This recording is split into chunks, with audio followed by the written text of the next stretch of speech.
Let's start this. What is up? Let's get this on the way. Welcome to DriveWire, episode whatever. I don't know. I stopped counting a while ago. It's got to be 15 or 16 now. We'll put a number up later. Check it out. Doesn't matter. Check it out. Thank you for listening. Yeah, thank you for joining us. DriveWire Radio. You got Carter, you got Crawford, you got Devin Moody. Hello. We're going to give an intro to Devin in a second, but first I got to get to some very serious business. We got a comment on Instagram that hurt our feelings. I started to cry. No, it did. I'm just joking around. We did get a comment, and it says something like, and to that person's point, I don't actually disagree with it. And at first I thought I disagreed with it, but after reflecting on it, I don't, and I want to elaborate. So they said something like, I think what you're doing is dumb. I think that artists should be just happy with what they're getting paid, and they should just thank God and keep doing what they're doing. And they're like, well, is your argument at DriveWire to say that artists aren't getting paid what they're worth? Because my argument, in his words, is that they're getting paid exactly what they're worth, and that's why they're getting paid what they're getting paid. If they were worth more, they'd be getting paid more. And at first I thought this person was a bit of a dick. I thought it was stupid. I thought it was really dumb, and I thought they were thinking small. That's what I thought at first. But now I actually agree with them. Pondered about it. The problem is that artists are getting paid what they're worth. It sucks because right now they're not getting paid very much, and that shows that society's belief in what art is worth financially is little. But that's not with all of them. That's with just most of them. But here's my argument: is that although artists sometimes aren't worth, quote, worth value, worth in dollars, and I'm not talking about in God's eyes or to your family, I'm talking about financially here. If you're not, quote, worth a lot right now, at DriveWire, we believe that there are a lot of ways that you could significantly increase the value and the worth that you actually are with your current talent level. Of yourself. I'm not saying, although I am also saying bust your ass and work a majillion hours on your guitar, don't ignore your instrument, don't try to not get better. That's not what I'm saying. But I'm saying there are so many ridiculously talented artists, guitarists, vocalists. We have one and six. We have so many different people who are not getting paid what they could be worth if they had a little bit of extra knowledge that changed the way they looked at it. And what we're going to do here is find the ways to look at it, create them first at DriveWire so we aren't hypocrites, because honestly, we're not rich either. But when we figure out how, then we can share with other artists, and now they can increase what they're worth by bringing more value, by spreading the ideas of something they love and they use, or they can help promote another band or another piece of art, or they can help promote themselves and other people, or like Corey Dixon, support a cause, i.e. mental health and bullying. There are so many ways to increase the value that you deliver and therefore increase what comes to you by default. That sitting around and doing nothing is not the strategy to go. So that's my response. Yes, I agree with you. Artists are getting paid what they're worth, but that sucks, and I'm not willing to take what they're getting paid because I see that they could get paid a lot more. That comes back to being, are they getting, is the whole industry getting paid enough? It gets me, man. It gets me. So, and here's the thing. So, traditionally, artists are highly creative, but what they aren't is what they call industrious, or able to do the same thing over and over again. You don't hire a creative person to flip burgers because they get bored out of their skull and they try to flip a burger better and then they ruin it because you just have to follow the system and flip the burger at a certain amount of minutes. However, we have things like cell phones where we can record ourselves and put it up there, and it can be played over and over and over and over and over again, and that is the industriousness. The machine can do the work for us. So what it means is an artist can do something one time, deliver a huge amount of creative availability, deliver a huge amount of creative intelligence, get a ton of attention, because by the way, other people aren't creative like creative people are, obviously, and then the repetitions online, Spotify, YouTube, Insta, it does not matter where, the computer does it for you, and then you can hopefully have a way to monetize that when you've added enough value and become worth to itself more. Okay, that guy got me. Congrats to you. I don't remember specifically who it was, but you pulled all of that out of my brain, so good for you. Thank you. You mangled his brain. You mangled his brain. I thought about it for at least a day, because at first I was enraged, and I was like, how could someone say that? Like, artists should just accept where they're at. But then I started thinking, like, how is this person thinking? Like, how are they coming out? I'm not just going to assume that they're dumb. So then I really started to put, like, well, well, obviously they are getting paid what they're worth because they're not making themselves worth more. but they could, I think, in huge effect by social media, by voice technology, by online marketing. Like, we're going to get into all that at the show, and if we make it successful, we'll immediately flip it inside out so you guys can see how. That's the whole game. Okay, moving on, because it's not about me here, it's about our guests, and I want to get on this, because I'm going to steal the whole damn hour talking about my emotion. This could turn into a therapy session for Carter. Like, we'll get some guitar in the background, we'll get some slow So we got one half of TWNRVA here. So you guys have been around for a couple years now, right? Like, as a band, TWNRVA's been... So TWNRVA, we launched in September, but Andrew and I had been writing for TWNRVA for like, I don't know, 2 years probably before that. Making some stuff before you launch. Yeah, just like writing like a million different genres, trying out things, kind of finding our sound before launching. Yeah, so good. It's almost a year of like being out in the public as TWNRVA. Cool. Okay, so almost a year. Yeah. You're starting to gain a fair amount of traction, right? You got. I think I saw 4 singles out. I think if I was right. He's like, 4. He's like, your guess is as good as mine. I think you are correct. Yeah, close enough. Yeah, sweet. And so the way that I have it written down is like, you're a band that marries 90s pop with a dark twist. Yeah. Like, it was like almost, oh man, I don't even know how to, it was like a boy band was singing to me about big boy things. Yeah, kind of, yeah. Is that a good way to say it? Like, some of our songs, like, they're not, like, the boy band would just be like, girl, I love you. I didn't see a lot of that. This is kind of like, I guess like more adult, like, we do have a song. Your taxes. Adult, not dull. That's the next adult. It sounded like dull, and I want to make sure that you don't think you're claiming your own music is dull. No, it's not dull. That's dull. Less taxes. Yeah. So it was about like bad decision. Obviously, is about a very bad decision. Was that your bad decision, or was that Andrew's bad decision? No, neither actually. It was actually, I wrote that about my best friend. He's a hockey bro. So he is. Promiscuous with ladies. Okay. He tends to lead girls on a little too long, even when I'm like, man, like, just cut it off. Like, obviously this isn't going to be your girlfriend or your wife. And he's just like, oh, every time she's around, I keep making these bad decisions. Yeah. And I was like, I'm going to write a song about you. And then I did. And then that became the first single. Shout out to this guy for the super catchy song. He'll kill me if I say his name, but he knows who. Don't put it out. Being anonymous. You know who you are, Hockey Bro 2019. Yeah. Like, you know who you are. So one thing that caught me about your I was gonna ask you about your name, but then I saw that was already on TV and you got it from Link. Someone else stole my thunder, so I'm not gonna go there. Yeah, Zelda. Yeah. Zelda. I was gonna say we're just gonna graze over the Zelda thing. Like, okay, sorry. It's pretty cool. Do you want to talk about it? You want to go into that? No. I think it's really cool. Crawford's like a little bit of a Zelda nerd. He likes the game. Yeah, I have the Triforce on my thumb, so that's awesome. I don't get more nerdy than that. Man's is tatted out. I like that it says honesty in a very visible place on the hand. So there's you gotta. It's cool to see that, because when people like put their like what they want on the outside, then they have to be like that on the inside too, or else they're like a hypocrite. They call that, right? Yeah. So this guy has to be keep honest. myself honest. Well, yeah, man, that's it. I don't know if you saw, like, on my guitar. Shout out to Just the Case, but down at the bottom in the roots of the tree. One of the words down there is honesty, but there's like energy, dedication. That's I used to know them on my heart, but yeah, I see them each day. So same as that. I really like it a lot. That's awesome, man. So it's a friendly reminder. Reminder. Keep these things in your head all the time. For sure. So you guys have been around, you said, for a little over a year. Yeah. One thing that I like is that your song structure is like pretty solid. Like, I really enjoyed it. It goes really comfortably. It sits on that, they call it the radio sausage, right? Yeah, 3.5 minutes, fully condensed, everything like that, all the compression on it. But the structure itself is solid. Like, did you just come across your structure naturally? Are you trying to copy people? Like, how are you?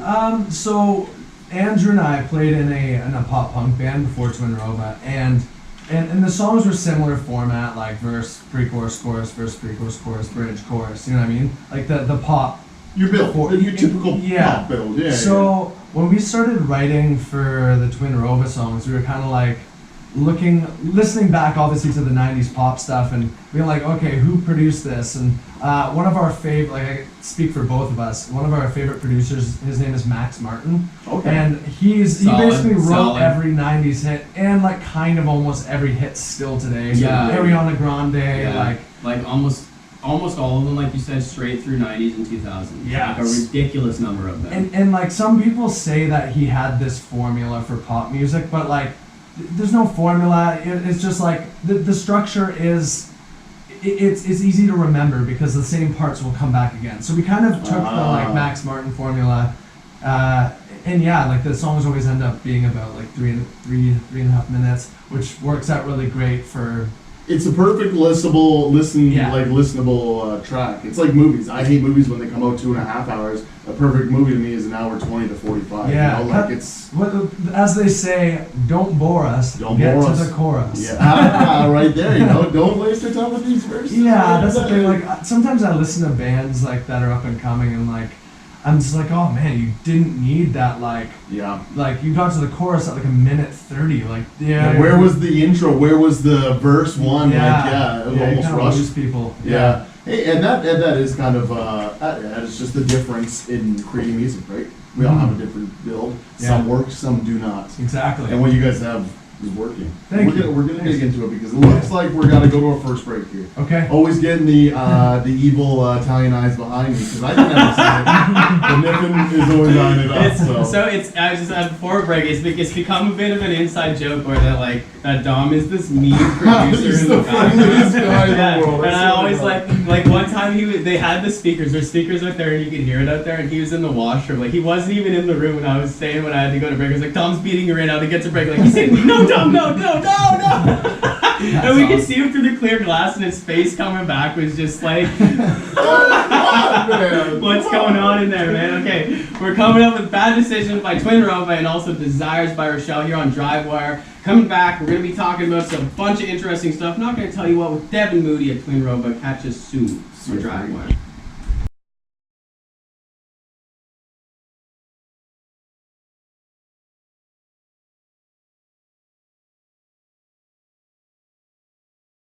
Well, do we ever have a doozy for you? It's a doozy. I always felt like saying that. I have the microphone. Deal with it. Sorry, it's my mic. Welcome back to DriveWire. You got Carter, you got Crawford, you got Devin today. Okay, Devin, I'm gonna recap you with we had this really cool talk off the air, and I want to get these listeners in on it because it always goes somewhere I want. I'm like, why aren't we recording right now? So let's bring this back. So you talked about Russ the rapper. So specifically in terms of getting songs out there and getting quantity out there, right? That's where you were going with that? Mm-hmm. What do you say? So basically, you were just saying, Russ is a really big rapper down in the States. He's about to take over the world. And basically what... Shout out to Russ. Come on DriveWire. Check them out. Come on DriveWire. Help me out, yeah. So basically what he said is to put out as much songs as you can, because if someone's discovering your music and you only have 1 or 2 singles out, how do you expect them to become a super fan? And I agree with that. If I'm checking out a band and they only have 2 songs, I'm kind of like, oh, well, that's kind of it. So the more content or more songs that you can put out is the greater chance for somebody to really dig what you're doing. Well, of course, there's more of a variety for me to fall in love as a listener too, right? Like, if you only have 2 songs, what are the odds of those 2 songs are going to sound pretty similar to each other? Yeah, not the same song, but similar. For sure. And I just think that like the more you put out, the better. Mm-hmm. I love that. I didn't say this off air, but there was a study that was done with pottery, okay? And they wanted to find out, does that help you? And they took 50 group of potters, and they said, look, you have to make the perfect, you only get to make one, but you have to make a perfect one. And to the others, they said, we need you to make one every 10 minutes, and we don't care how bad you make them. And the people who made like hundreds of these potters over a couple days of making it, by the end, they had made way more perfect ones than the people who only made one piece of pottery. Wow. Because the skill of doing it over and over and over and over again, you improve, you get better, and now your pottery by the end, not only do you have more of them, but you also have more perfect ones because you've trained your brain to generate better and better ones over time. For sure. I'm with you, man. Make more. Like, you look at these huge artists like Led Zeppelin and Pink Floyd. Like, Pink Floyd is one of my favorite bands. How much of a catalog does Pink Floyd have that most people and the stuff that they don't listen to? Like, again, Pink Floyd is literally one of my favorite bands, but they put out a lot of crap music. Like, they just did. There were songs that I'm like, whoa, what were they thinking? Yeah.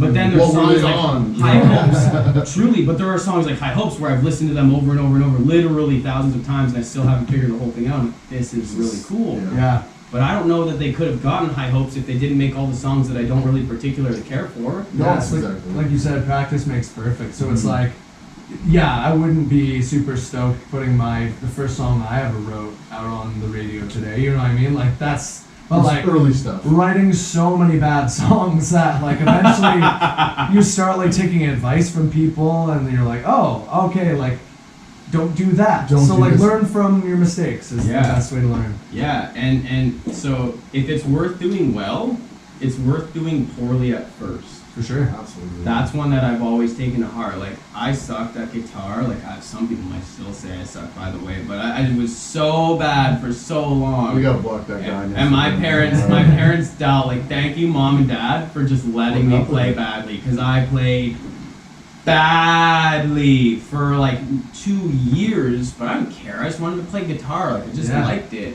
And then eventually I got annoyed at myself, and I was like, okay, if you're gonna make me sit through this talking to myself, like, you might as well make it sound good so I don't have to hate it while I'm sitting.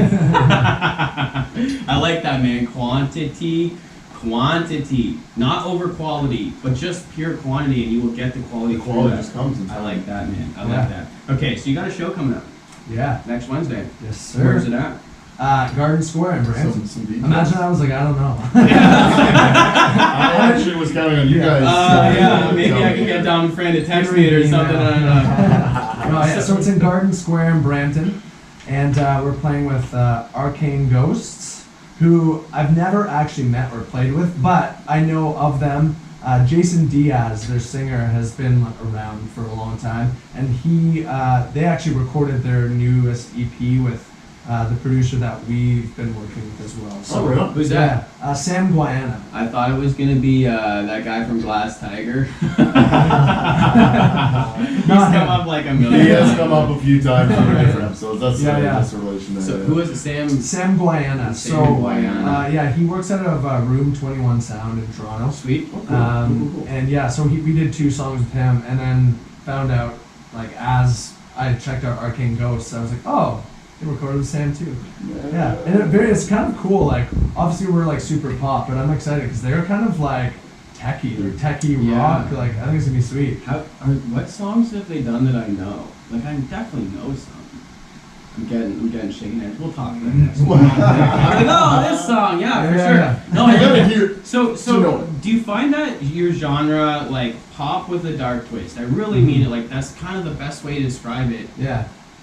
Is there a demand for that? Are you finding like you got Beatlemania going on? Do you find So- it's like Are you finding the crowds? So Like, yeah. it's actually interesting. So coming from a pop punk band, there is definitely a scene for it in the GTA and in the world. There's The definitely a world, scene, yeah. but it's a very small market. But I find that there's tons of places to play as a pop punk band. There's always bands touring. There's Interesting. always bands. But now that we're TWNRVA and we've started doing this like pop thing, it's actually been difficult to find bands that are sort of doing like a pop thing, because like we have played with a ton of pop punk bands, pop punk bands, and it's not necessarily our scene anymore, because we're like, these people have come to see pop punk and we're Yeah, not that. we're not. So yeah, like we have found like some spots that we have like fans and stuff, but it actually has been really difficult as a pop band to find shows and opportunities to play live,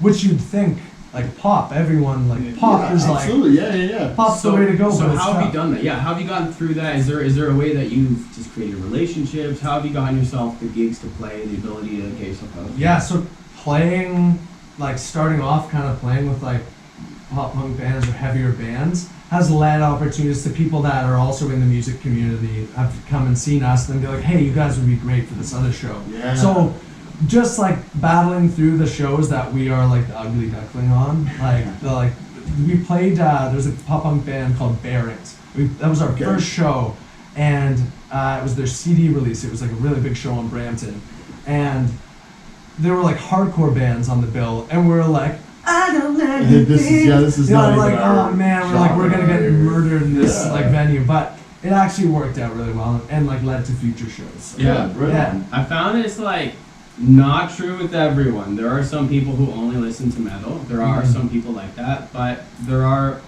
a majority of metal listeners also appreciate other parts.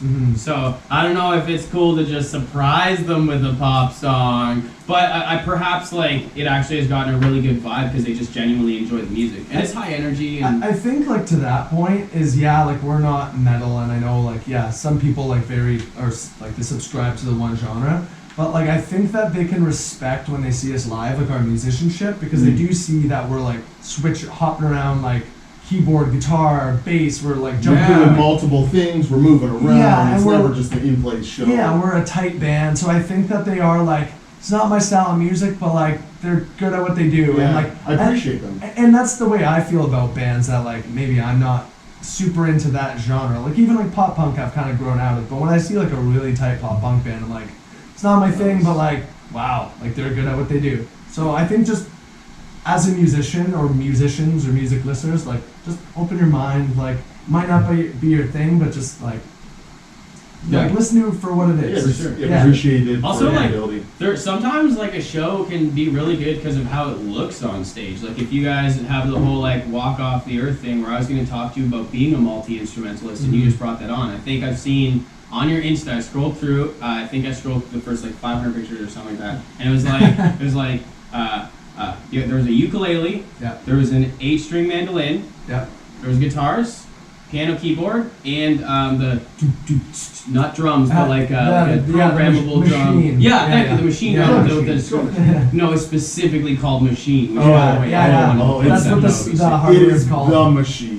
Machine. Yeah, it's pretty cool machine program. So how much time like was guitar your first instrument and then your piano, or vice versa, or like what happened for you guys, and same for Andrew as well, or? Yeah, so Andrew was 100% guitar, and then bass, and then he recently learned like a bit of synth and keyboard.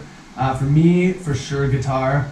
That was guitar. Your first instrument. Yeah, it was my first instrument. Then I learned to sing. Then I learned ukulele, and then I more recently taught myself piano and the mandolin. Nice. And like sometimes I kind of just like to like mess around and be like, I don't know, it's like a fun little project. I'll like go along with Quaid, like walk around, like that's an obscure looking instrument. I'm like, I'm gonna learn how to play that in the week that I've rented it. And then I'll like post something on this. Like that's what happened with the mandolin. Okay. I really only learned like a couple of songs, but it was still like a fun little challenge. Really? Yeah. That's sweet because first of all you pulled the song off really well. Yeah. You have a ridiculous vocal tone. Maybe we'll get into like specific technique, but it's really strong. Yeah, and I wouldn't have known. Like you could have told me you owned the mandolin and you could have just had no idea. Yeah, you just read it. I like that. So really cool thing when you learn a different instrument, it makes how good you are on your instrument higher. For sure. Yeah. Yeah, just like I think it forces you to think outside the box, especially like when I first started teaching. I taught myself piano from like I like looked up a couple chords and then literally just like started going from there. Yeah, going ham on that. But yeah, I think it made me a better songwriter. Like exploring other instruments because you're like you appreciate different tones and different chords in a different way that might make me think of a different melody. Or, I don't know. Like, that's what I like about the piano is I'm not so busy strumming away. It's a little more just like. Here's the chord, and I can like mess around with melodies around the chord a little easier. Yeah, it's super cool the way that kind of sits too. Like when I was learning guitar at Metalworks, when I finally was given the ability to change positions through enough practice that I could use the same notes in a different organization on a different part of the neck. Now all of a sudden my melodies exploded. Like Stacy as my witness, she was there for the whole thing before I could and after, and the creative potential grew. And same thing, like I can play like A through G chords on the piano very slowly, but like you said, as soon as I did that, the relationship changed from being with my hands and this guitar to like being with the music and this other foreign instrument that I don't know. So I'm searching for the sounds rather than feeling where it should be. For sure. Do you know what I mean? Like, is that making sense? I know what you're saying. And like, the nice thing about piano too, like the more you play it, like I've started to learn, just like again voicings. Like, oh, I can play C here, but then like if I just change the order, Yeah. it becomes like a totally different sounding The chord. inversions, The yeah, inversions, yeah. yeah. So that's Whoa. definitely something that. Yeah, dude. So I'm not musically talented individual, so it's like this all. It's like all learning. I really would like.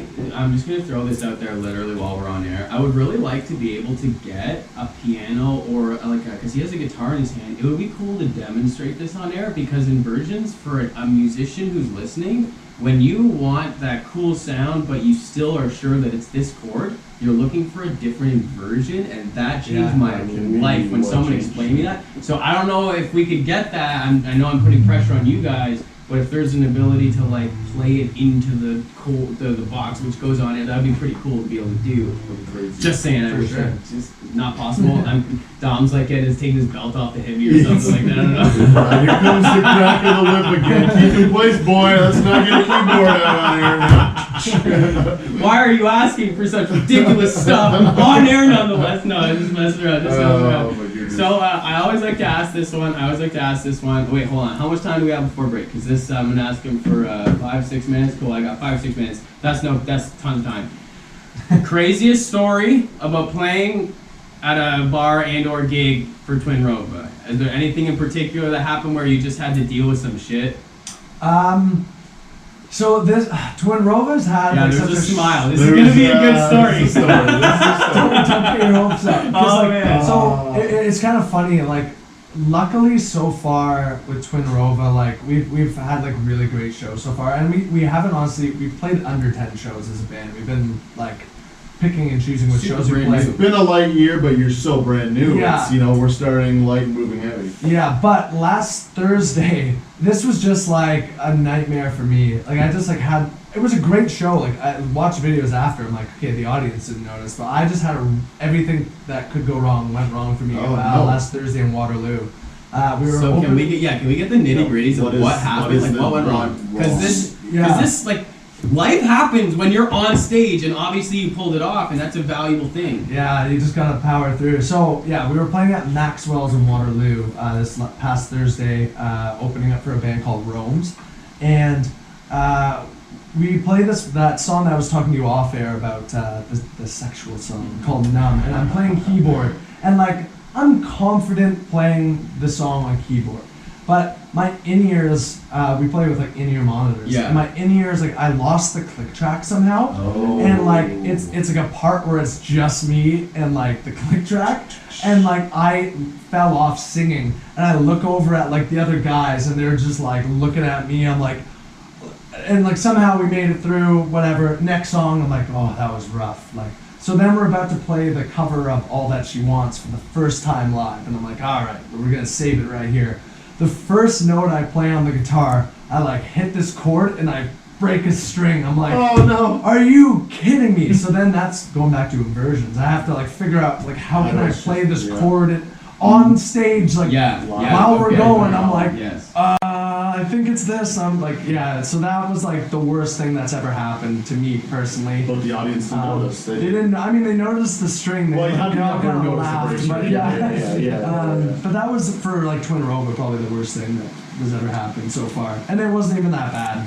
So That's not so bad. That's No. not so bad. I appreciate that you know the fretboard well enough. So, like, when we first went to Metalworks, you're presumed to have a reasonable amount of talent, or you're not getting into the school. Like, they literally said before you audition, it was like, look, this is only a 2-year program. If you're not good enough to get into it, like, you're going to need longer than 2 years to get where you're trying to go. Just 'cause, and it wasn't being rude. It was just literal honesty. Yeah.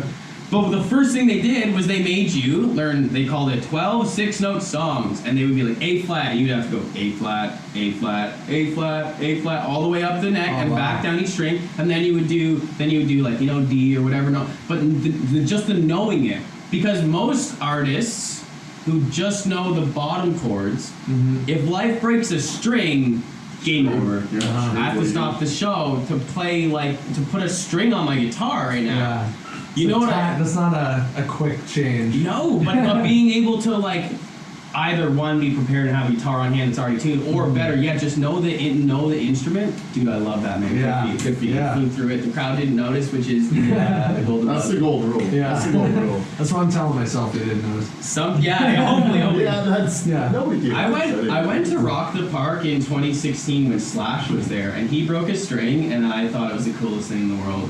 I'm pretty sure my 16-year-old self, I creamed in my pants when it happened. I thought it was awesome. Rock star. I thought it was awesome, man. He broke his string. Like, what made it so? So it was back when Slash had a self-titled album, Slash, and it was between Slash and then second was Slash and the Conspirators, that dark one called. It'll come. I'll literally yell it on there like a little bit later. Point being, Spikes. Sorry. he was doing it with Miles Kennedy. He was playing and performing a song. Solo comes up, goes to do a solo, does a really dirty bend on the high E string, breaks right off. He does the rest of the solo in a lower register. It was really cool. Wow. He didn't slow down. I don't know that he even played the same solo to the song because I was so amazed. Like I was laughing. Like, look at how sick this is. This guy doesn't slow down. He just shreds a string off, plays the rest of the solo, song ends, and he hands it off. Someone else gives him a guitar, and then there's no breaking the show. Yeah, that's the difference to me between a pro and an amateur. Is someone who and obviously you were able to make the switch. So even though it's only 10 shows, you're Slash, right? That's awesome, man. That's awesome, man. Sweet. I guess we're we'll come back here. Yeah, we've got. Listen, we got Feeling Okay, Feet TWNRVA by Taboo. I almost messed it up. Sorry, Taboo. Don't come back to me. We got Toxic by Baldy coming up, and we have Voicemail by Stacia Daniels.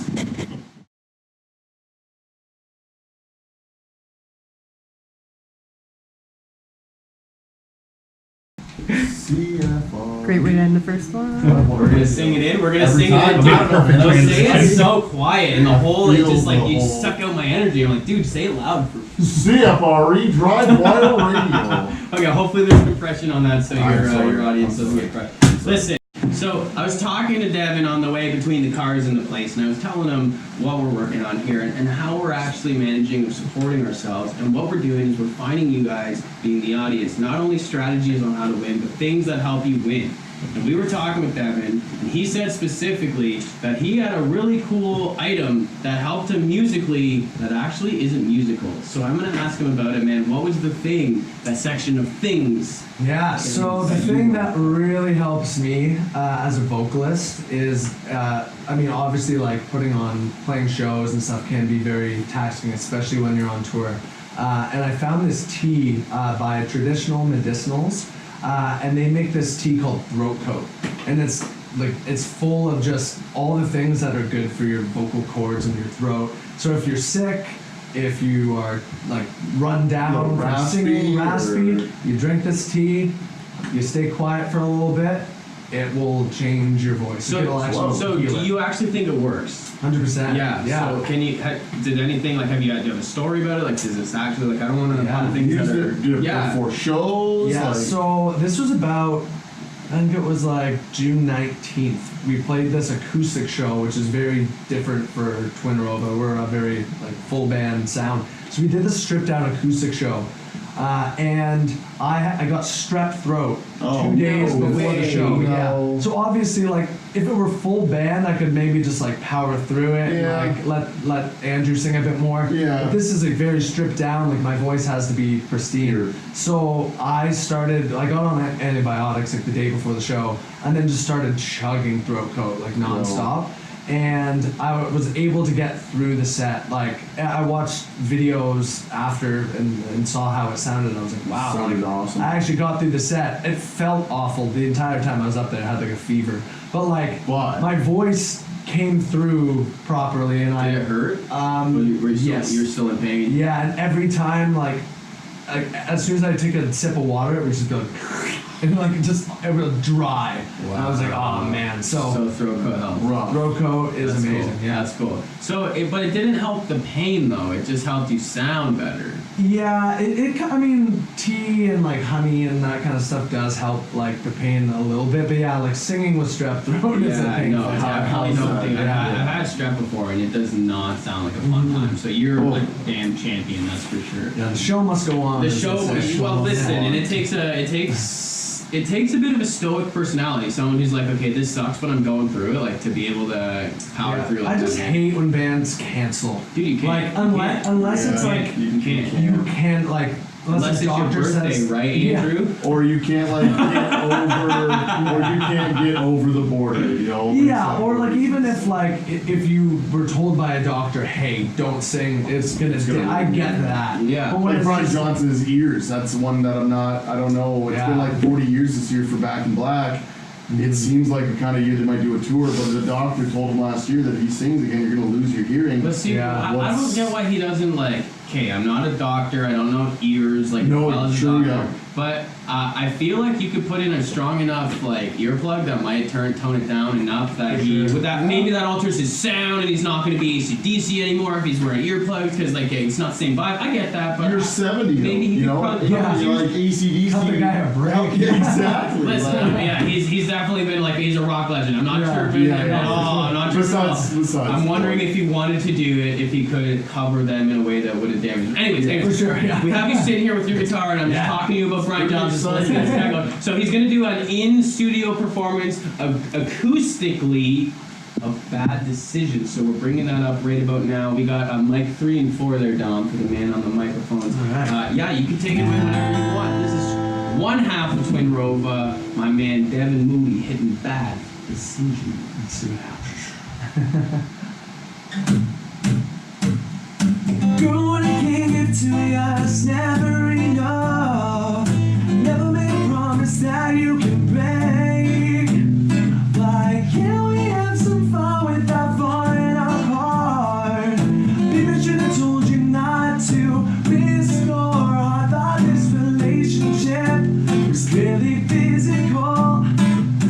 Wish that I was honest from the start. Why can't we keep those things we do? What's up in my own girl? I hope you know that I'm sorry. I never meant to lead you on. Or to break your heart up. It's not what I envisioned. I just make these bad decisions. Are you feeling the tension? Alright, let me be honest, babe. You are just not the one. I cannot reciprocate. This is not our fate. Thought this relationship was really physical. And when I don't return your calls, you just let it go. I guess I got it wrong, and this is all my fault. Wish that I was honest from the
awesome. I really like you made me literally say out loud that was awesome when you hit that falsetto note. I wasn't expecting that. Yeah, you got it. I was like, ooh, that sounded awesome. That part is actually a part that I wish I did in the recording. And I started doing it live just to like kind of like change it up a little bit, and now I'm like, damn it, I wish we could have got that on the real thing. Yeah, Do a re-release. We can always do a re-release. Yeah, that's right.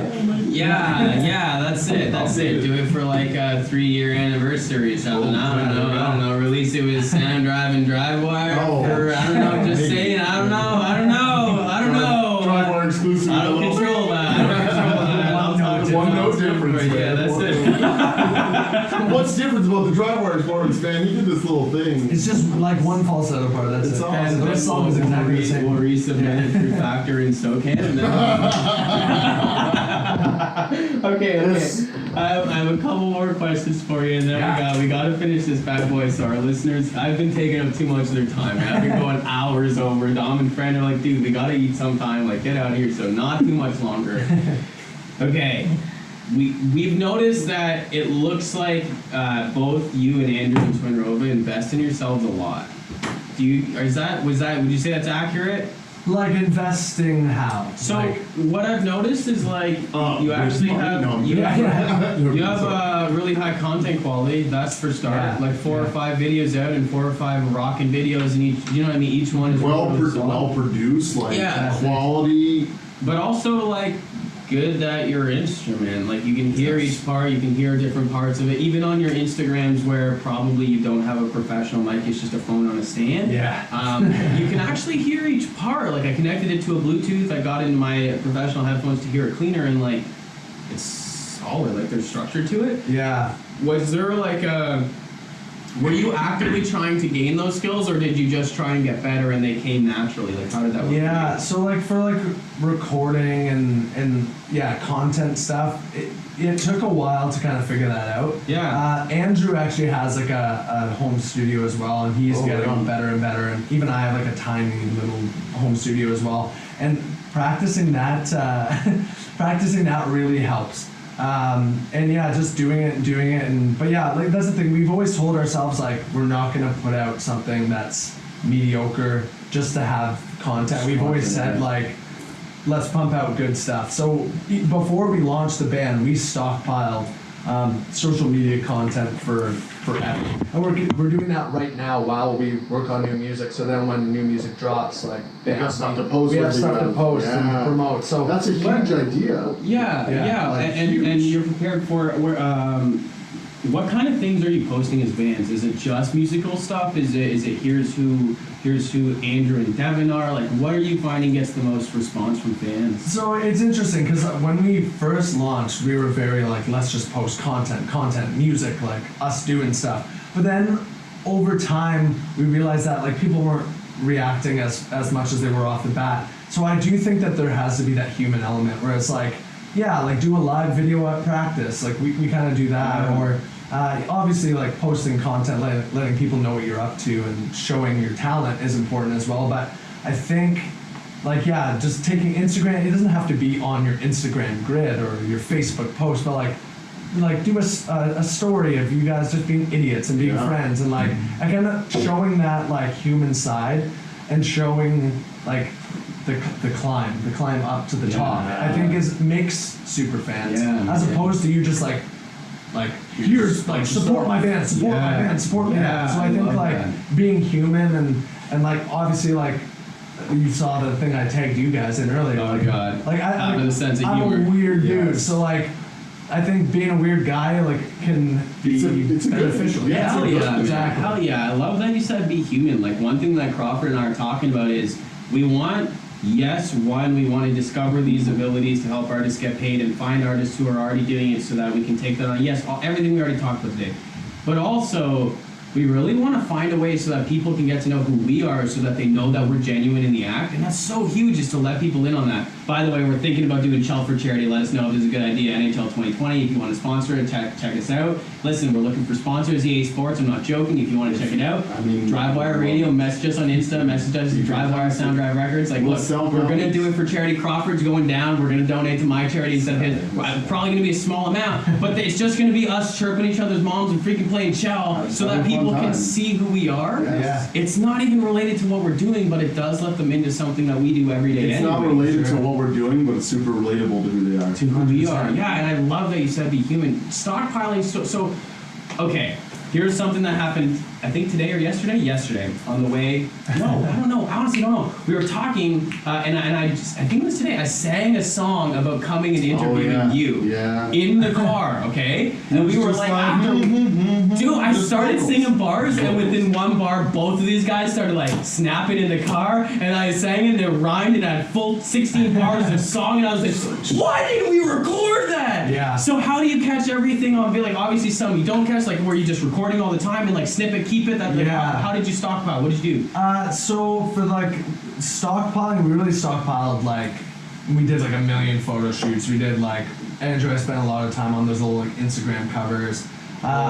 For like the kind of humanizing stuff, like it kind of just happens. I feel like if you plan it too much, because like Once you plan it, it's not human, right? it It's stops me. not happening. It's I've just planning it to seen happen. musicians like, hey guys, just working on some music, and they're singing in like a hallway. I'm like, how many times did you do Your that eyes, before you your posted it? eyes, like with when you lit up, like it just looks almost so fake right away as soon as you see it. Right? Yeah, so Hey guys, I'm just in this hallway in this cathedral church, just practicing my octaves. Yeah, I'm today, like, you know, no, like, you no, I don't believe that. So I don't something believe that like so I posted. It is Andrew's birthday. Happy. Yes, Yeah, we're happy gonna get to that. birthday. Happy birthday, Happy Andrew birthday, of Andrew. TWNRVA. You're 27 all year, all gonna get albums. I don't know how old He's you are. 29. Okay, 29. Okay, I'm cool with it. Cool. I didn't want to guess over. I was Yeah, just hoping it wasn't He's over. 74 this year. If he does that like face aging thing, that's Yeah, Yeah, going I on, was just maybe thinking actually- that. I did that last night. I looked awful. Did you? I'm afraid of it, man. Like I can wait the 7 years to I don't want to rush do it. I'm it. just gonna Oh, let they're nature saying do they're its thing. saying we should do our faces for the show and put it out there. Really? So, yeah, Yeah. I don't know. That's what, oh, they're all 10%. nodding. They're all nodding. Everyone wants it. Everyone wants it Trend. except the Okay, guys who follow don't the have the trend. picture For you, maybe. saying. Yeah, sorry, it's sort of offshoot. No, no, no. The something humanizing that happened last night. We were recording our practice last night to see how long our set was, and in the last chorus of Bad Decisions, actually, our drummer Spencer hit a cymbal, and a piece of his stick went flying off and smoked Andrew in the head. Oh, no. And I watched it happen like in real time, and I couldn't finish the song because I was laughing so hard. Laughing too And I got hard. caught on camera, so I posted it today, saying happy birthday. I was like, hey, happy birthday, Andrew. Sorry that the Glorious first moment. thing that happened on your birthday was getting hit in the head with a drumstick. But I'm like, that's like something you can't plan You can't for, make and that it's up. like, You can't make that I up. don't know, it's kind of funny. That's hilarious. Yeah, that's genuine. That's a real Yeah. thing that happened to us. We can. It's the last song. If this was a real show, you guys would have just got an extended extra because it's like we can't, and then we just keep bringing it, just keep hitting that Oh. guitar note, hit that cymbal, just Yeah. bring it on loud. It's just we can't have the show. It's too good. Dude, that's hilarious, man. And little stuff like that, like it happens. And same thing with breaking out. Like these guys were ready to break out in the song, I swear, because it was one word into it, and these guys were jumping on with the clicks and the jazz fingers and everything. So, but I wish we got it. I wish we got it. I hope One day. this interview isn't duty, because we're gonna interview Devin. That was something like that. It was something like that. Close, it was close. It was pretty close, man. That wasn't so bad, dude. That wasn't so bad. Dude, I don't know. What do we got here? Where are we at? I mean, we're coming up on. We got a couple minutes if we want to bring it up. If we got any final questions before we wrap it up in the break, we're coming to that time. We want to be respectful. Okay, I have one that I always ask What? everyone, and I get a different answer every time, so I'm excited for yours. Okay. Okay. Told you this earlier. I believe that many artists, not all, but many, they work primarily on art and they miss a lot of other things. I think there are two ways you can bridge the gap. You can have a team of people who are going to do the things that you frankly suck at, and you're only going to be an artist. But many artists have skills that are not just art, that also help them advance their career. For you, what have been some of the most helpful skills that actually aren't playing the guitar or singing? I don't know. Like It's a hard question, It is a man. hard Take question. your time, think about Think it. about Crawford it, and I can because, talk you know what I about mean? each You other can't over here rush until it. you have an answer. It's okay. I think the thing that has helped, maybe like I'm gonna speak for myself. Yeah, I'm you're gonna well. also maybe speak for Andrew as well because we've been in projects together for like For so 10 long. years. Yeah. Yeah, like we just know we think So you the have been same. playing together for 10 years. Yeah, other projects, but Cool. I think like making mistakes is what has helped me go forward. So it's like things I've learned throughout my music career, like how to talk to record labels, how to play shows, what to say on stage. Like literally, I think the skill that has helped me and the band get to where we are is just like messing up. And Well, you like, gotta make mistakes to learn how to do it right. that's the properly, thing, and like right? obviously like learning about music business along the way is important and stuff, and like we're not masters at that or masters at social media, but like yeah, trial and error. I think That's huge, man. That's- You said that's- something off air that I think Yeah. goes hand in hand with this, where you said I really believe that being a musician is not that much different from being just an entrepreneur. 100%. So is that kind of where you're going with this, where like make mistakes, learn, get better, like start to improve? yeah, and like yeah, because I was saying like entrepreneurs and musicians and anyone like trying to create something for themselves, it's like you're gonna get so many no's. And like it's very hard to get back up from those. Like I've had some times where I've like thought I was I'm done with music. Like I'm not good enough. I'm not gonna make it. And then somehow I get back up on the horse and yeah, I think learning from the no is like learn why they said no. Why did that record label say no? Don't be like, well, they just don't get it. They like, don't get it, yeah. They like their artists suck. Like, There was a reason they said no, and I It's- want to know why. yeah, it's easy enough to be like, screw them, they're jerks, like, they don't, like, we're better than every other band they have, but like, take a step back and be like, okay, why did they say no? And obviously take criticism with a grain of salt as well. Don't Yes. like, Don't take it change, personally, like- don't change your band because one person said you were, like, they didn't like that about you. Because Didn't like another your person, shoes, please change another them. person might love you. Yeah. So it's like, Exactly. And they might not get you a chance to tell you that before the person that gets that chance to voice a negative yeah, opinion. so like take the criticisms and the failures and everything with a grain of salt and learn from them, but don't change who you are because somebody said this is why I don't like about you. Don't always be changing to please one person. Yeah, I Here- like that. here's a lot. a That's really good advice. here's a question I have that kind of follows that point, which I'm not sure will be helpful or not helpful. What if it's consistently a lot of people saying the same thing? Then definitely something to think about. But like you hear about the Beatles, like the Beatles were Yeah. rejected like a million times. Forever. Yeah. So it's like I don't know. Same with KFC, just saying it. I Oh, think- really? I'll Oh, tell you that later, yeah. I think like the way to put it is like if it's honestly who you are as an artist, if that's truly who you are, then don't change. But if it's like little things like hey, maybe shorten your songs, like try it. Like Yeah. give it a shot. But Yeah. like if it's gonna change to the core what you're all about or who you are as a musician, then I'd Then you say have to- like screw that person. Okay, two things. Yeah. Two things. I would say, you don't hear- you don't hear Everything's a anybody magnet, saying- right? Everything's a magnet. So a magnet, if it's really weak, will neither repel nor attract anybody. So if your song is magnets, if you're like not repelling anybody, you're also not really attracting anybody. You're going to be the blasé Just freaking neutral. beige paint on the wall, and nobody's looking at you. But if you're pissing huge amounts of people off, you're also gaining a huge amount of followers on the other side who agree with you. Just gonna say this, although I hate to go there, it's kind of how Donald Trump got elected. He pissed off half the yeah, nation for and the sure. other half voted for him. Just saying, it's how it happened. Okay, I wanted to ask you before we go finish it because Dom's giving me the whole go fast, but I know he is. Well, you were, man. You were. It's okay. He's throwing that man. He's throwing that man. Thank you, Devin. Devin's protecting the little dog here. Okay. Oh, now he's hitting the gas, everybody. You Oh my talk- god, no. Why'd you have to speak out? Oh my god, it's all funny. Listen, if you come in here, you're ours. We make you sign a waiver and everything. Sorry, you, Tom. You It's a said, pleasure. you said, oh, he's a mess. He likes it. He likes all it. right, bring it in. So you said one of the skills was how to talk to record labels. What have you learned? Like, how do you actually do it? How did you position yourself to know Sound Drive to get the show next week? Like, how did that happen for you? How do you speak to these record How did that happen?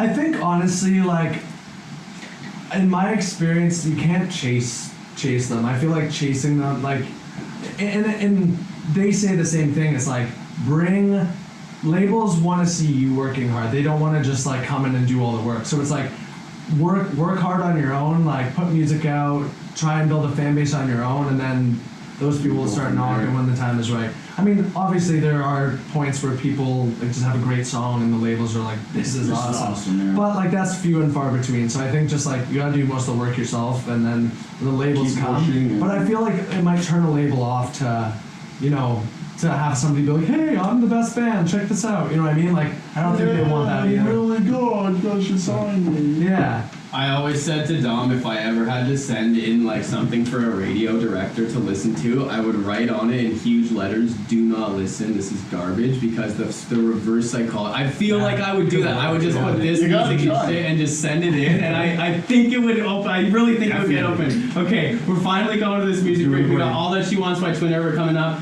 TWNRVA, and Lies by Rochelle, which is a new one that we got coming out for you. Check us out on DriveWire. We're coming back in a bit. See ya, bro.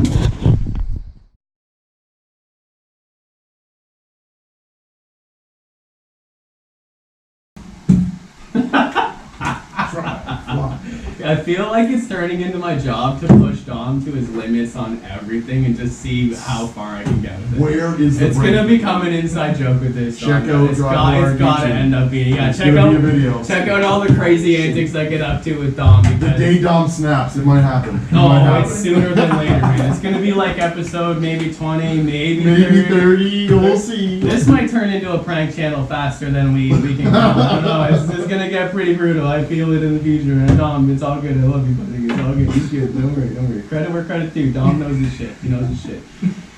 All right, this is the part of the show where Larry comes out and sings a silly song. Just kidding. Carter comes out and talks about what he actually learned from the guests, and I learned a lot today. So, It's been a good day. the first thing I wrote was prior adventures lead to better ones. So, it came out later that these cats, Andrew, happy birthday, Andrew, and Devin, have been singing and playing on projects for 10 years together. Okay? Now, this is a really common number that's come up over and over and over and over and over again with the show. Freaking 10 years, man. It's a long process. It's a lot. Building content and putting it out there and getting it done and then being able to get to a level like, go on TWNRVA. It's called TWNRVA. Go on their Insta and check them out and see like the tone of the quality of what they're producing is really high end. And it's not necessarily the production, but it's the talent that they have on their instrument and their vocals is really cool, man. It's what you guys have in 10 years. 10 years. I want people to know that it's not like the next day kind of thing. Like it's a 10-year, long-term, be a freaking musician for a while and get there. Like you will get there, I promise you. Got everyone in this room is nodding right now because that's a huge thing. And you said it, not me. I just wrote it in different words. Okay. The Russ rapper, R-U-S-S. I actually, forgive my ignorance, guys, I didn't know him until you mentioned him, but I now have a lot of respect for what he said because he said something along the lines of, dude, make a fucking wall of content. Make a wall, make a big one, a lot. You want people to scroll and scroll and scroll and scroll and get lost in what you're creating. These guys are all crazy because I dropped an F-bomb. Sorry, guys. We're not on the official needle yet. I gotta get better. I'm working on it. I apologize to any listener if you're under 18 or whatever. I'm sorry. Okay, the wall of content. Dude, seriously, make a lot of them. Make a lot. Don't make one song. Gary Vee has said it. I've heard him say to it. I don't remember who he was counseling in the video. It's really cool though. He's like, look, you want to come to me with 5 songs, that's great. But I'm telling you to go home and write 150 of them, and 7 of those will be amazing. And then write 150 more like those 7, and guess what? You'll have a ton of really good content, and now you bet your ass people are going to want to partner with you. Make a wall. Make many. People get lost in your content. That's what you're aiming at. It's not a couple songs. It's a couple hundred songs. And it sucks to say that because it's a lot of work, but if you can do it, no one else will, and it will put you above them because of that. I promise you. Okay, if it's worth doing well, it's worth doing badly at first. I really like that you guys are multi-instrumentalists, and I'll tell you why. Is because once you're good at an instrument, going to another instrument is so crappy. Like, you know what I mean? Yeah. You're like, man, I'm getting nods. Like, it sucks. Like, I'm good at guitar, and then when I go to play piano, I'm like, well, I could easily play this on guitar. Let me just grab this and show myself what the sound is. But having the discipline to stay on one that you're not as proficient at to gain the proficiency is cool, man. Yeah. And you did that. So I heard you say earlier you play keyboard and you play, like, obviously your voice is an instrument, and then you have the mandolin that you messed around with only for a week, which was cool, and then you got the ukulele, which you more than a week, hopefully, on the uke. Okay? I own a couple of Okay. There we go. I always think they sound like a little bit weak in Hawaiian. I'm sorry to say like that, Yeah, because no, I've they seen do. some really cool ones, but Yeah. I like a Maybe like fully. Hawaiian instrument? It is, Yeah, okay. okay. But I Awesome. personally want like a fuller sound. That's why I'm wearing partial. true, It's just true, that's true. how I am. But you Works guys for rock it. certain sounds. For yeah, sure. Yeah. I wish I knew this guy's name. I'll say it next week. I'll look it up. But he's like plays all these really beautiful like on the ukulele. He plays these really cool songs. They're super popular. He's using harmonics and everything. I'm like, man, that's ukulele to another level. Yeah. I think that's dope. Okay, take the show. You talked about how you used to do metal shows, man. You got TWNRVA is not a metal band, not even close. Not No. anywhere close. But you did it. And Yeah, then you were yeah. like, and you know what? It didn't go as bad as we thought because people actually liked what we were doing. And then all of a sudden, you know what I mean? So it's a really, really cool way to do it. Take the show, say yes, like for sure. Yeah. And even if it's not your like genre, just do it, right? Like that's Say yes and then figure it out. yeah. Figure it out. Say yes Yeah. and then figure it out. Yeah. Be prepared to know your instrument. So this is one that hasn't come up yet, but you brought it up really well. You're like, dude, I had a string break on me. I'm not going to take a stop in this show just to replace my string. And so you're like, I had to know inversions. Well, that's a pretty advanced thing. To just, okay, I know the chords. I need to do a G, a C, and a D, but where are they? That's not the place that I've learned them. Yeah. Switch. If you just know that, man, that is a huge ability for your writing to explode, for your way of knowing your instrument to explode, for your way of learning other instruments to explode, for your writing ability, for your synchronicity with other musicians, for your ability to, okay, you're going to play the chords down by the neck, well, let me play them up at the 12th fret or on the keyboard, let me play them a couple octaves to the right so I'm way out of your range and we can sound like two different things. And But if you don't know the instrument well enough, you just simply cannot do it. Yeah, dude, that's huge. Like if you want to, by the way, if you want to cut me off on anything, if you have more things to say, just talk over me. Talk That's all. over. Yeah, I just think that like that's something that, yeah, the songs and your instrument obviously gotta come first.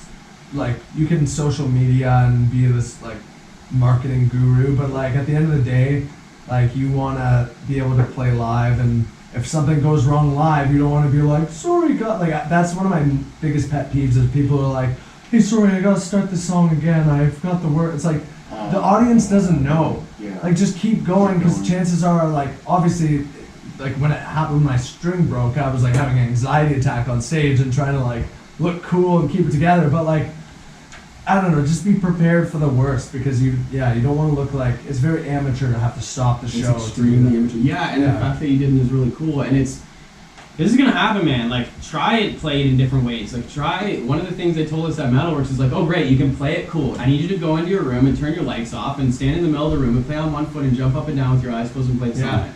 And it's like, what? And then they're like, and then when you can do that, I need you to do it with another person in the room and play it together, and then have a conversation while you're closed with your eyes down, up and down. Mhm. Because okay, if you're on stage, one, you're thinking about the audience and how cool you look. That's your ego talking to you. Two, you have the lights in your eyes. Three, you're sweating because it's hot up there. And then you have your cables that you don't want to step on, and the mic stand is there, and you can't go too far away from the mic stand, and you need to make sure you're in tune. And you got, like, dude, if you're doing more than one thing all the time. For sure. Prepare for that.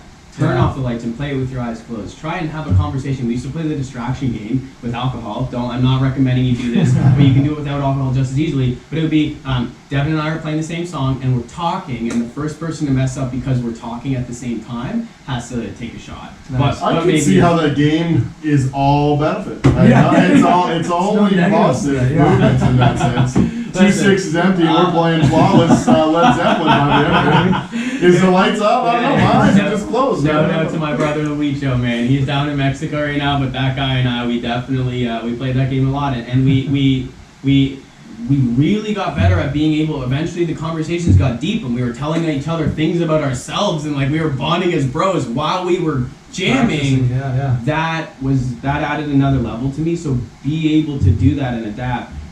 You mentioned playing acoustic, so you adapted your big songs into the acoustic songs, Yeah. like your full band into the acoustic. Mhm. I love that, man. Yeah. Like having some sort of variant so that you can play a small coffee shop and not be way over sound and way Yeah. overpowered. Or so that you can go and you can play a small backyard party and it's just the acoustics and you don't need to set up with rig and everything like that. Like, that's a really cool thing. So maybe be able to play more than one way your song, maybe more than one genre. I have Be Prepared, but that's way too general. That's BS. I would even say like a good way to put that is, and this just goes for songwriting. I can't remember who said this, so I don't know how to quote, but a good, like, if you have a really good song, you should be able to take away all the production and strip it down to just one voice and one instrument. If that song still sounds good, that's how you know it's gonna be a hit. Dude, I agree with that. And like, and that's the problem with like a lot of like, I guess quote unquote pop music is like like you see these award shows and they have like, they have the lights, they have the dancers, they have the thing, but the artist is just standing there,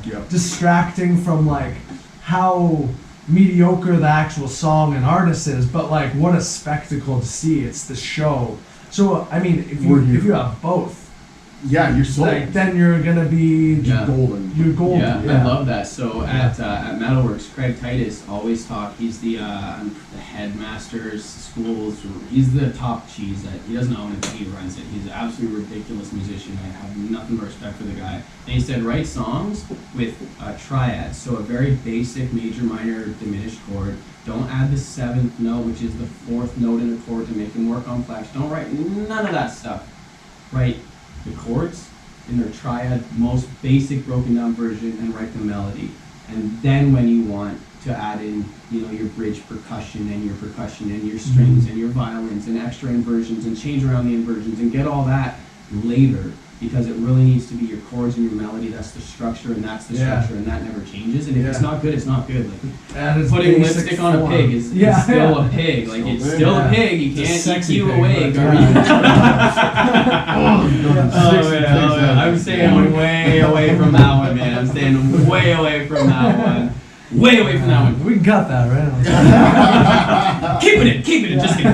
Record the rehearsals. I like that. This is something that I found that people who have been doing it way longer than people who haven't do.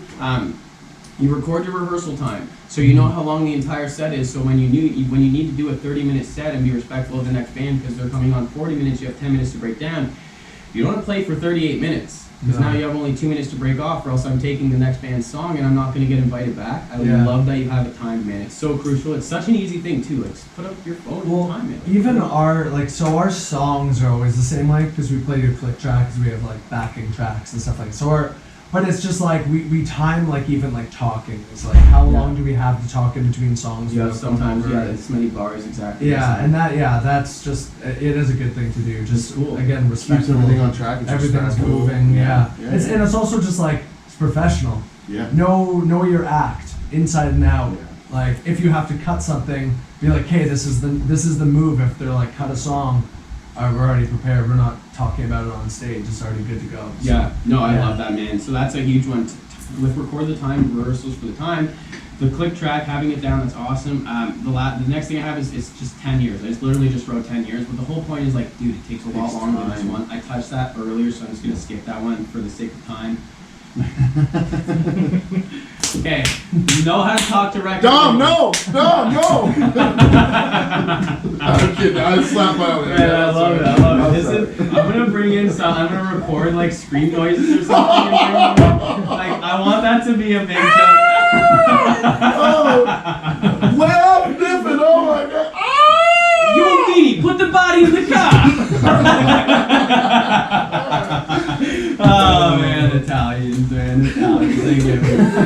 Okay, know how to talk to record labels. Know how to talk to other artists. Know how to respect artists. Like shake their hands. These are other skills that you brought up. I love that, man. Specifically knowing how to talk to them, knowing how to reach out to them. Don't badger them. Make them come to you, and do the work, man. So you said work hard on you and let others see you. It was like if I can build something where I have engagement, I have fans seeing, and I have content that's going up, and I have the momentum, and I am doing shows, and I am booking this, and I have people who like me, and maybe I'm starting to do these marketing things, I'm generating a little bit of money on it. That's when an artist is appealing to a record label, is when you have some momentum that they can throw gasoline on the already lit flame. Yeah. They will not light the flame for you.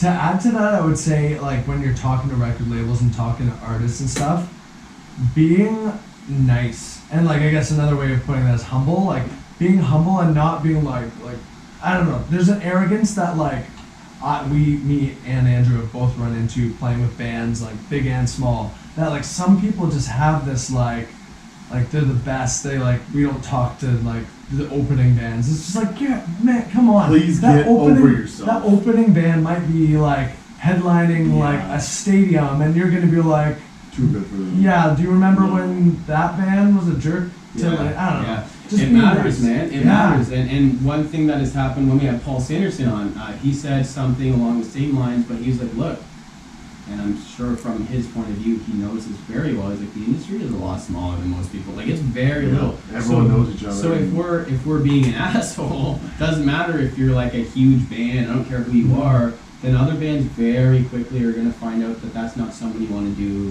business with, and they're going to start doing less business, and nobody wants that. Like, it is a business, and you need to know that. Yeah. There are no mores than yeses.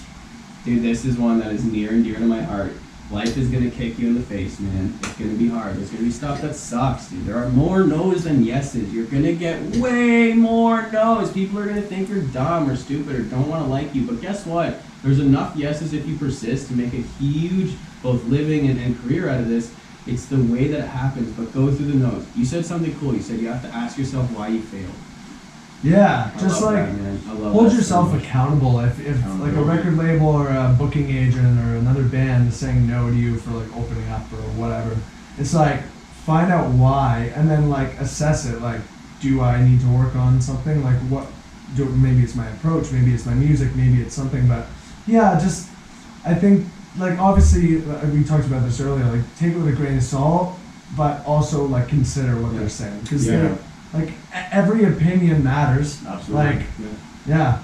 So I love that too because the next thing I wrote, which is directly related to it, I just put eat your ego, eat it, like destroy it, kill it, whatever. I was almost gonna write like quote, and this is why I didn't write. Is like kill and then space your and then space self because it's the self of the ego, right? So but it's like if I'm saying to Crawford, look, I think you should do this better, and Crawford self, his protective self is like, no dude, that guy's wrong, he's an idiot, he's stupid, he doesn't know what he's talking about, then Crawford is never going to learn my lesson that I could possibly give to him that maybe he actually needs. Like I'm not saying I need to teach him stuff, I'm just saying that that's how he could look at it, is how can I learn from that? So if you ask why did I fail, it hurts to ask that question. Like that sucks. It's like lifting weights at the gym, it hurts, man. But if you can take the knife out of the self, like if you can get hit with the harshness and absorb it and then grow a little bit because of that. Okay, well look, why didn't you, because I don't have posters and I don't have an EPK out, so maybe I need to get some freaking photos and make a poster for my band. Yeah. But then next time those same people won't say no to me.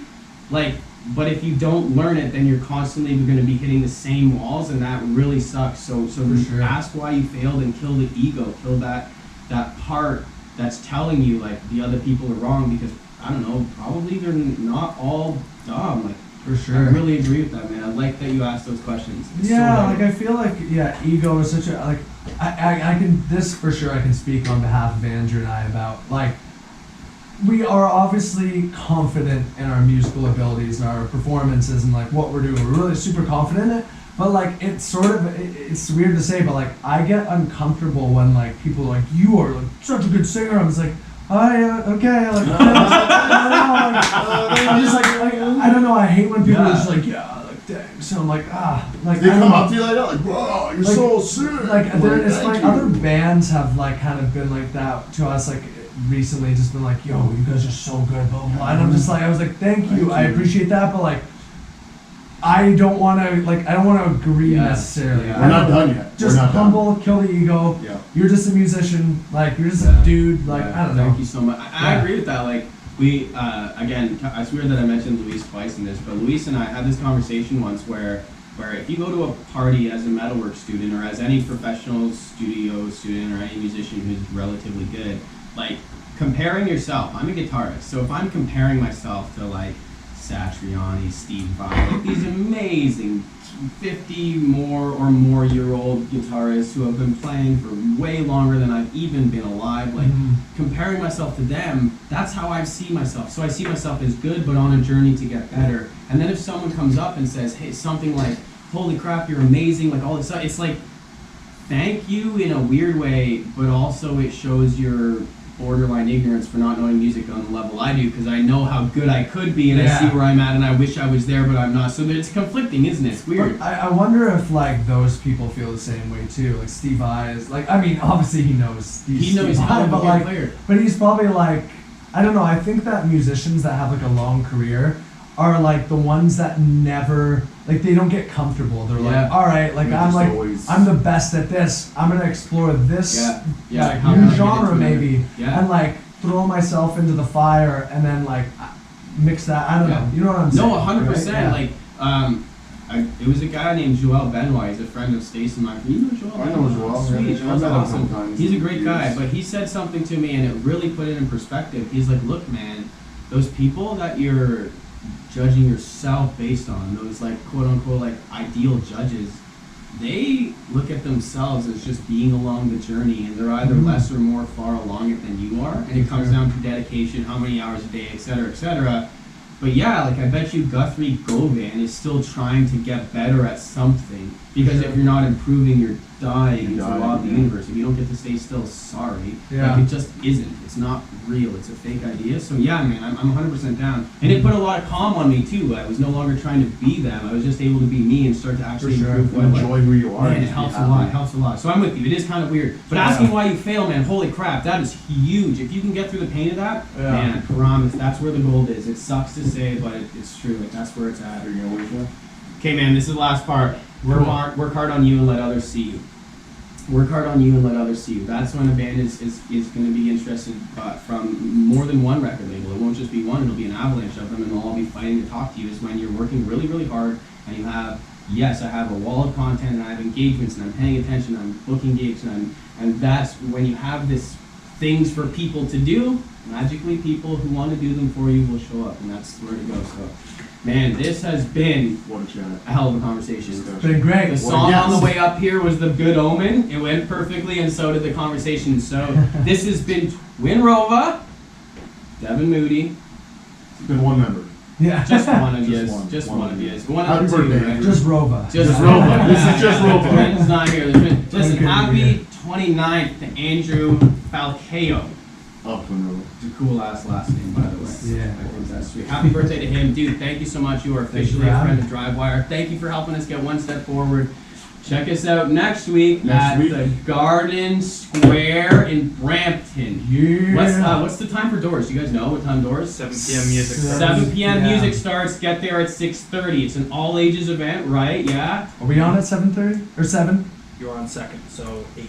8 o'clock. But get Yeah. there early, obviously. Listen, get there early. Grab yourself a brew. Are they gonna have brews? Oh, they're gonna have brews. Oh, yeah. Okay. I got a nod from Some both Bruce people. We're gonna, Willis, I got like it. some Like, good music. Crawford and Carter are going to be up We're there gonna be talking hosting. loud into the speakers, getting you guys excited. We have TWNRVA, Arcane Ghost. Is that the two that are on? So it's going to be sweet, guys. Catch us next week, Garden Square, Brampton. The week after that, catch us right here on DriveWire, CFRE. Peace and love, y'all.